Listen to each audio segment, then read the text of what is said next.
औज़ुबिल्लाहि बिस्मिल्लाहिर्रहमानिर्रहीम। आज हम बेस्टो मेथड के कुछ एग्ज़ाम्पल बाकी थे वही पढ़ाएंगे आज। तो उसमें कुछ एग्ज़ाम्पल है जिसमें हम सिंथेटिक डिवीज़न का यूज़ भी करेंगे। तो हमारे पास जो पहला एग्ज़ाम्पल है वही हमारे पास यही है, perform the iteration of the Bairstow method to extract a quadratic factor x square plus p x plus q form the polynomial x की power 4 plus x cube plus 2x square plus x plus 1 is equal to 0। Use the initial approximation q naught is equal to 0.5 and p naught is equal to 0.5, q naught is equal to 0.5। हमको ये जो initial जो polynomial दिया गया है x की power 4 plus x cube plus 2x square plus x plus 1 is equal to 0। इससे हमने पहला जो इसका कोफिशिएंट है वही हम लेंगे और उसको सिंथेटिक डिवीज़न के थ्रू यूज़ करेंगे।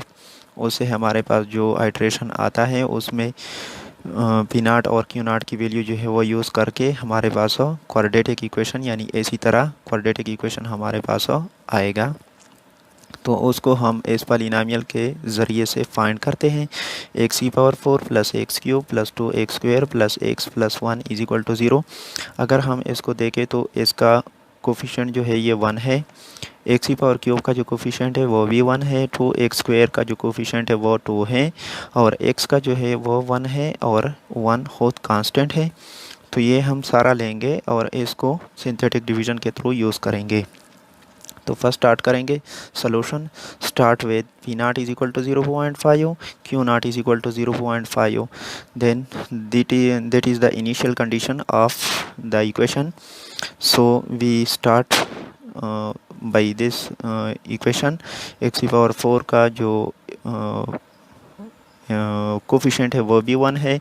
एक्स क्यूब का जो इनिशियल कंडीशन फर्स्ट कोफिशिएंट है वो भी 1 है। 2x स्क्वायर का 2 और x का 1 है और 1 होत कांस्टेंट है। तो इसको पी नाट और क्यू नाट से मल्टीप्लाइड करके उससे हमारे पास जो वैल्यू है वो आएंगे बी नाट, b1, b2, b3 और इसी तरह bn तक, जो हम बेस्ट्रो मेथड में यूज़ करेंगे। तो इसको जो हमारे पास फर्स्ट 1 है ये हम सीधा नीचे लाएंगे। ये हमारे पास सिंथेटिक डिवीज़न का जो है वो रूल है इसका। तो 1 को हमने नीचे लाया। उसके बाद हमने पी नाट की जो वैल्यू है -0.5 इसको 1 के साथ मल्टीप्लाइड करके हमारे पास -0.5 आएगा। तो इन दोनों को ऐड करके हमारे पास 0.5 आता है। इसी तरह क्यू नाट की वैल्यू जो है ये सेकंड कंडीशन में हम यूज़ करेंगे। तो इसी तरह 0.5 जो है इसको 0.5 यानी 0.5 और -0.5 इसको मल्टीप्लाइड करेंगे तो इससे हमारे पास -0.25 आ रहा है। इसी तरह क्यू नाट की जो वैल्यू है ये हमारे पास -0.5 और 1 इससे मल्टीप्लाई, जब इसको मल्टीप्लाइड करें तो इससे हमारे पास -0.5 आता है। तो इसको जब हम ऐड करेंगे तो इससे हमारे पास 1.25 आता है। इसी तरह पी नाट की जो वैल्यू है इसको दोबारा 1.25 के साथ मल्टीप्लाइड करेंगे तो इससे हमारे पास -0.625 आता है। इसी तरह क्यू नाट की जो वैल्यू है ये हम 0.5 के साथ मल्टीप्लाइड करेंगे, सॉरी 0.5 के साथ मल्टीप्लाइड करके तो इससे हमारे पास -0.25 आएंगे। तो इसको हम ऐड करेंगे तो इससे हमारे पास 0.125 आएंगे। इसी तरह पी नाट की जो वैल्यू है, पी नाट की वैल्यू इसको 0.125 के साथ मल्टीप्लाइड करके -0.0625 आएगा। और इसी तरह 0.5 यानी क्यू नाट की जो वैल्यू है इसको 1.25 के साथ मल्टीप्लाइड करके हमारे पास 0.625 आता है। तो इनको जब हम ऐड करेंगे इससे हमारे पास 0.3125 आएंगे। इसको हम जर्नली बी एन या बी फोर का नाम देते हैं। बी फोर जो है हमारे पास फार्मूले में यूज़ होता है, और जर्नल फार्मूले का जो जर्नल फॉर्म है इसमें हम बी एन यूज़ करते हैं। तो इस सब को हमने नाम दिया है b naught, b one, b two, b three, b four up to b n. लेकिन हमारे पास जो फार्मूले में आम जर्नल यूज़ होता है क्वेश्चन के तौर पर b naught, b one, b two, b three, b four up to so on, ये हमारे पास फार्मूले में यूज़ होता है। हम इसको b naught, b one, b two, b three up to b four इस क्वेश्चन में यहाँ तक हम फाइंड करेंगे, क्योंकि हमारे पास जो आइट्रेशन है वो यहाँ तक है। तो इसी तरह हम इसी यहाँ तक फाइंड करेंगे। इसी तरह हम दोबारा फाइंड करेंगे इसको, क्योंकि इसको हमने C nought, C one, C two और सी थ्री की वैल्यू भी फाइंड करनी है इसी तरह। तो इसको हम फिर पी नॉट और क्यू नॉट की वैल्यू जो है वो इससे मल्टीप्लाइड करेंगे।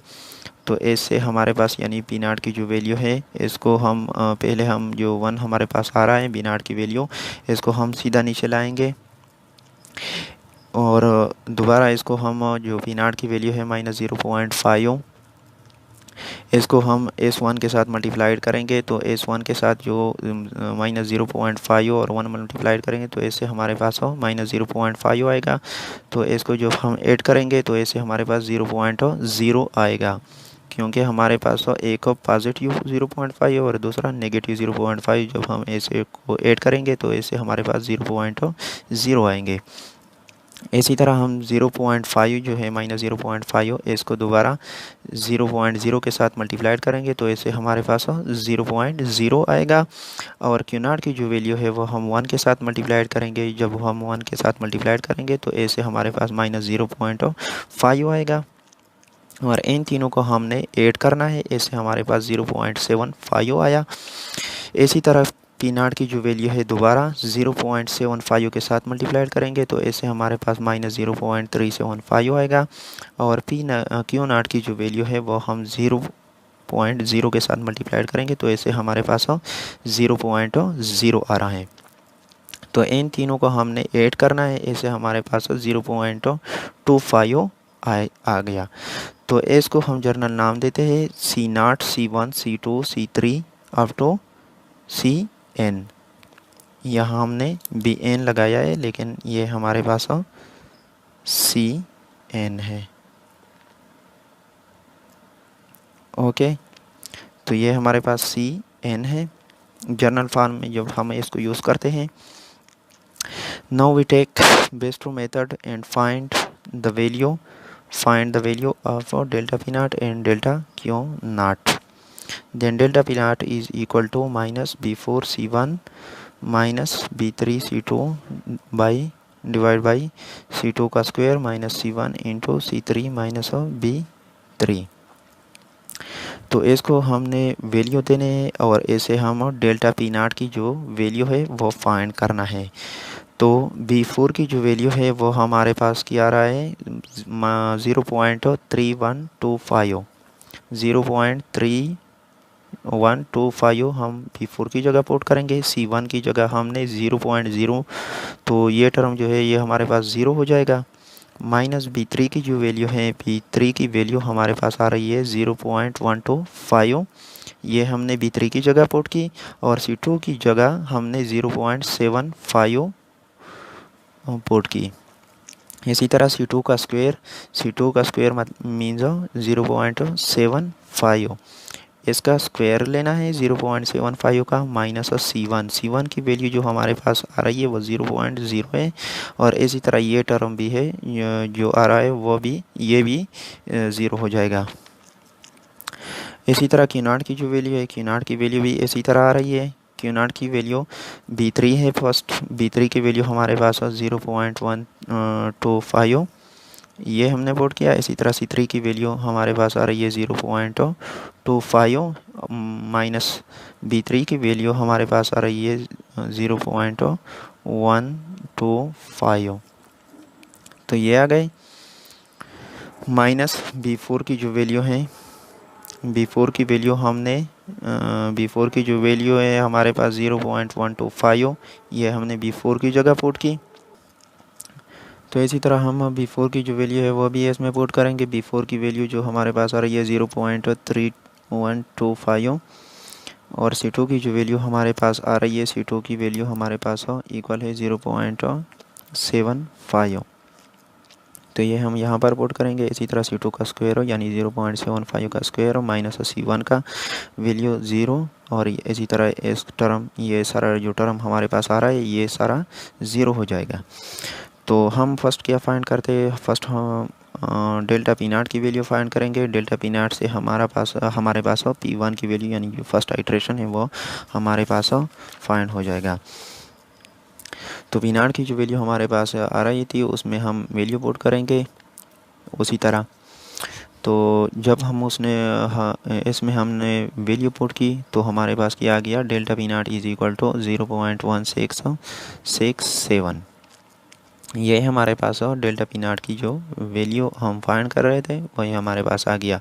इसी तरह डेल्टा क्यू नाट की जो वैल्यू है, क्यू नाट की वैल्यू हमारे पास जो डेल्टा क्यू नाट की वैल्यू थी वो हम फाइंड करेंगे और डेल्टा क्यू नाट की वैल्यू जो थी वह भी इसी तरह हम फाइंड करेंगे। वो जो वैल्यू हमने पहले बताया कि इसी तरह पुट करेंगे, तो इसी तरह वो वैल्यू भी इसमें पुट करेंगे। जो वैल्यू आ रही थी इसी तरह उसमें पुट करें। तो हमारे पास जो वैल्यू थी यानी B3 की वैल्यू 0.125 और C3 की वैल्यू 0.25, B3 की वैल्यू 0.125, इसी तरह B4 की वैल्यू 0.3125 और C2 की वैल्यू 0.75, इसी तरह 0.75 यानी C2 का स्क्वायर इंटू ये टर्म सारा 0 हो जाएगा। इसी तरह हमारे पास डेल्टा क्यू नाट की जो वैल्यू है वो हमारे पास किया गया 0.5। तो इस से हम P1 और Q1 की जो इनिशियल कंडीशन है वो हम फाइंड करेंगे यानी इनिशियल आइट्रेशन वो हम इससे फाइंड करेंगे। तो इसी तरह P1 की वैल्यू है वो हमारे पास इक्वल है P नाट और प्लस और डेल्टा P नाट।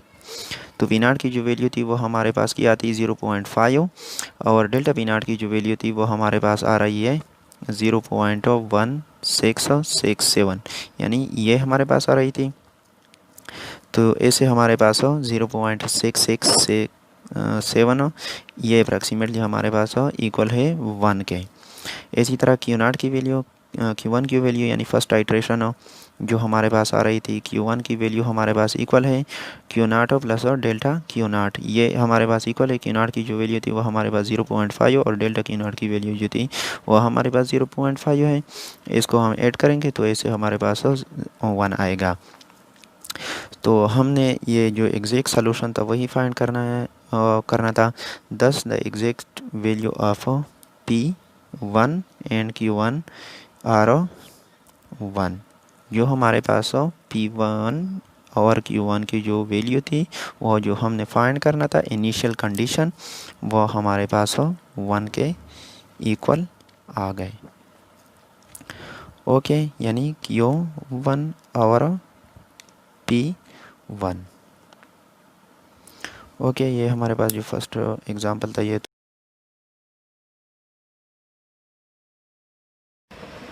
इसी तरह हमारे पास जो हमने पहले क्वेश्चन किया था उसी एग्जांपल की तरह हम ये एग्जांपल भी उसी तरह करेंगे यूजिंग बेस्ट्रो मेथड।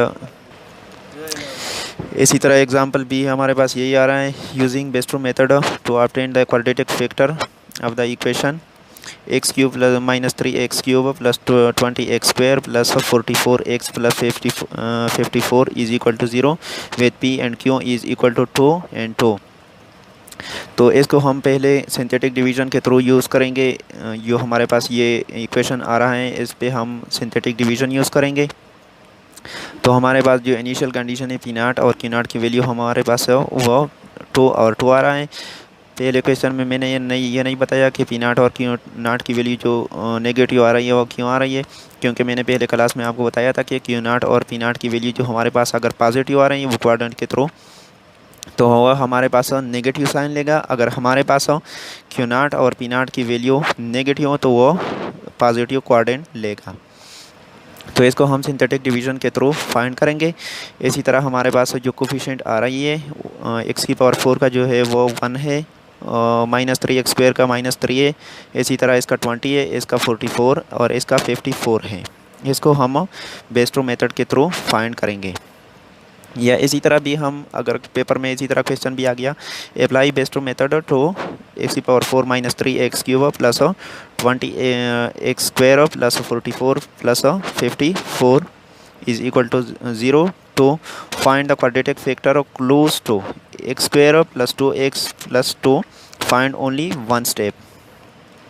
इसी तरह आपको स्टेप दिए जाएंगे, क्योंकि जो पहले क्वेश्चन में हमने फाइंड किया कि P1 फाइंड करें, इसी तरह अगर 2 स्टेप दिए गए हो तो इसी तरह आपको P2 भी फाइंड करनी है। इसी तरह अगर आपको P3 का दिया यानी 3 स्टेप हो तो आपने P3 और Q3 की वैल्यू जो है वो फाइंड करने हैं। तो आपको सिर्फ इस क्वेश्चन में स्टेप 1 यानी दिया गया है, आपने सिर्फ फर्स्ट आइटरेशन जो है वो फाइंड करना है और इसी तरह आपने जो कोफिशिएंट है वो लेने हैं और आपने क्वेश्चन जो है वो सॉल्व करना है।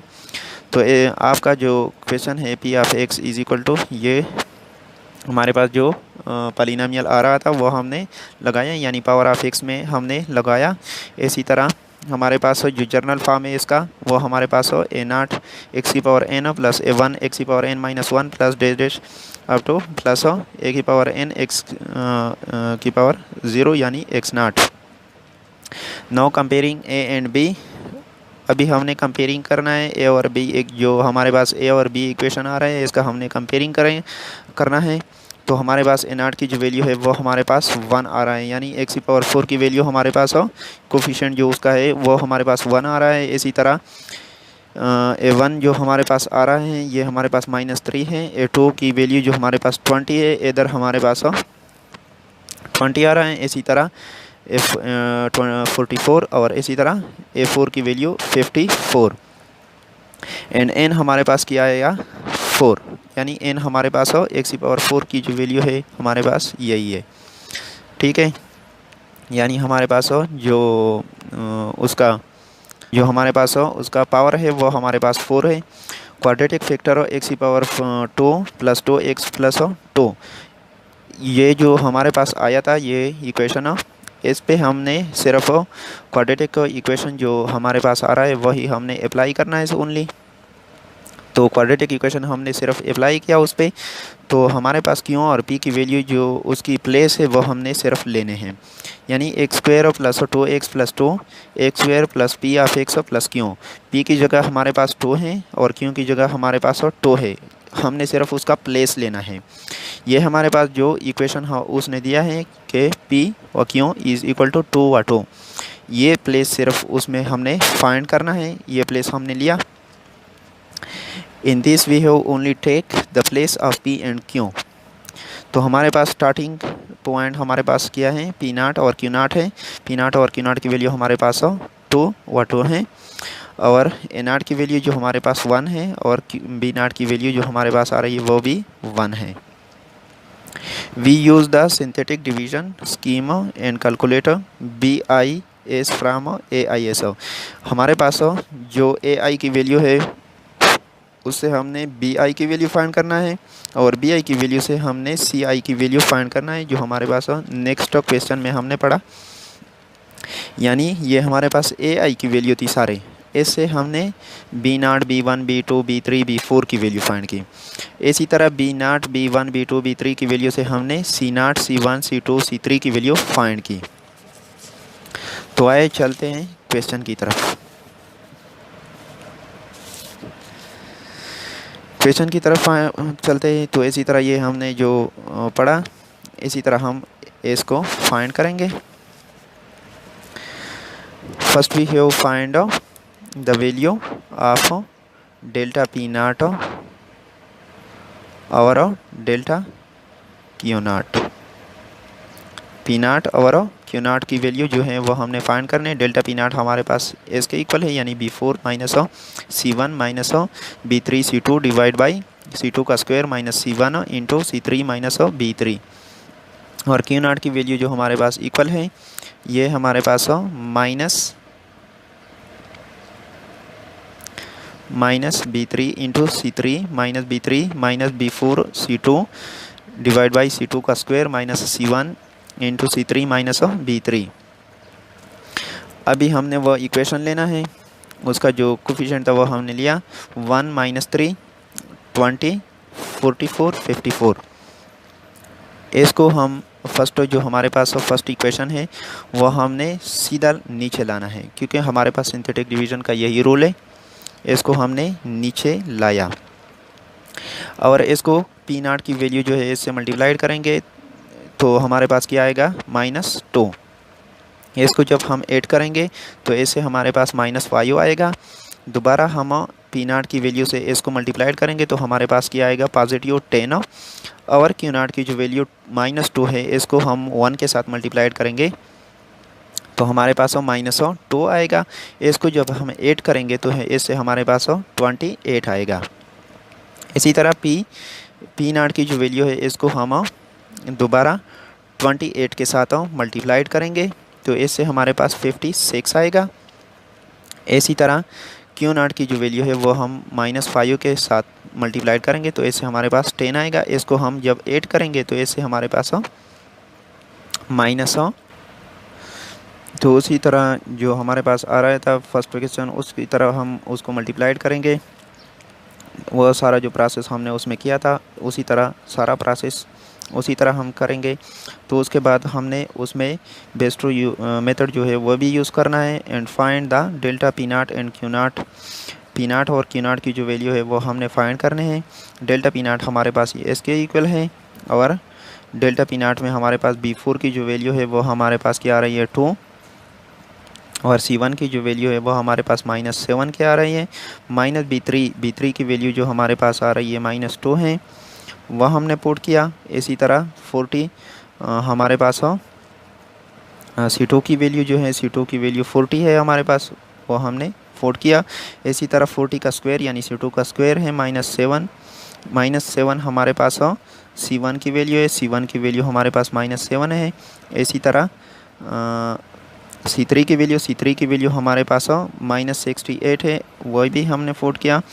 इसी तरह +2 मीन्स हमारे पास -B3 आ रहा है। -B3 की वैल्यू हमारे पास जो आ रही है वो हमारे पास B3 की वैल्यू -2 है। माइनस और माइनस हमारे पास चेंज होकर पॉजिटिव बन रहा है तो इसी तरह हमने पॉजिटिव लगाया। तो इससे हमारे पास -66/1138 आ रहा है। इसको जब हम सिंप्लीफाई करेंगे तो उससे हमारे पास 0.057996 ये आएगा। तो ये हमारे पास डेल्टा पी नॉट की वैल्यू आ गई। Again we have find the delta Q not की वैल्यू फाइंड करेंगे। क्यू नॉट की वैल्यू भी इसी तरह हम सिंप्लीफाई करेंगे, उसकी जो वैल्यू है हम उसमें पुट करेंगे तो ऐसे B3 की वैल्यू जो हमारे पास आ रही है वो -2 है और C3 की वैल्यू -68 है, माइनस खुद है आ रहा है और इसी तरह B3 की वैल्यू -2 है। इसी तरह B4 की जो वैल्यू है वो हमारे पास 2 है और C2 की वैल्यू हमारे पास 40 है और C2 की वैल्यू है जो है उसका स्क्वायर यानी 40 का स्क्वायर माइनस इंटू C1 का -7। इसी तरह C3 का वैल्यू जो हमारे पास आ रहा है -68 और इसी तरह माइनस खुद आ रहा है और B3 की वैल्यू हमारे पास -2 है। तो इसको हम सिंप्लीफाई करेंगे। सिंप्लीफाई करने से -2 -66 -80 प्लस 1600 प्लस 7 इंटू -66 इसको हम सिंप्लीफाई करेंगे तो इससे हमारे पास -52/1138। तो इसको हम जब सिंप्लीफाई करेंगे तो उससे हमारे पास 0.045694 हमारे पास आएगा। तो ऐसे हमारे पास डेल्टा पी नॉट की वैल्यू जो है वो फाइंड हो जाएगा। डेल्टा पी नॉट की वैल्यू हमारे पास 0.045694 ये आ गया। Now we have find the first initial iteration और फर्स्ट आइट्रेशन। इसको हम इनिशियल आइट्रेशन भी कहा जाता है या फर्स्ट आइट्रेशन भी उसको कहा जाता है, तो वह हम फाइंड करेंगे। तो ऐसे हमारे पास P1 की जो वैल्यू है वो हमारे पास इक्वल है P not plus delta P not. P naught की जो वैल्यू हमको दिया गया था यानी 2 और डेल्टा पी नॉट की वैल्यू जो हमारे पास अभी आ रहा है -0.579996 हमारे पास यानी यही यहाँ पर 0.-0.5079996 ये आ रहा है हमारे पास हो। तो इसको जब हम ऐड करेंगे तो ऐसे हमारे पास P1 की वैल्यू आएगी 1.942004 और इसी तरह Q1 की वैल्यू हमारे पास इक्वल है Q0 प्लस डेल्टा Q0 की वैल्यू जो हमारे पास आ रही थी फर्स्ट वह हमारे पास 2 माइनस और डेल्टा Q0 की वैल्यू जो हमारे पास आ रही है यही माइनस 0.045964। इसको जब हम ऐड करेंगे तो इससे हमारे पास Q1 की जो वैल्यू है हमारे पास क्या आ गया 1.954306। तो इस पे हम जो इक्वेशन है वो हम फाइंड करेंगे। तो फाइंड करना था तो वो हमने फाइंड किया, यानी इनिशियल कंडीशन P1 और Q1। Hence the required quadratic factor close to x square plus 2x plus 2 is x square plus P1 x plus Q1। इसी तरह हम P1 और Q1 की जगह जो हमने फर्स्ट वैल्यू लिए थे उसी तरह हम यानी Q0 और P0 और Q0 की वैल्यू जो हमने लिए थे 2 व 2 वो हमने लगाने हैं यहाँ पर, यानी P1 की जगह भी हमने 2 का वैल्यू देना है और Q1 की जगह भी हमने 2 का वैल्यू का जो प्लेस था वो देना था। इसी तरह इसमें भी हमने P1 और Q1 की वैल्यू देने हैं। तो इससे हमारे पास x square plus 1.942004x plus 1.954306 ये आ गया। तो ऐसे हमारे पास हमारा जो अगला क्लास है उसमें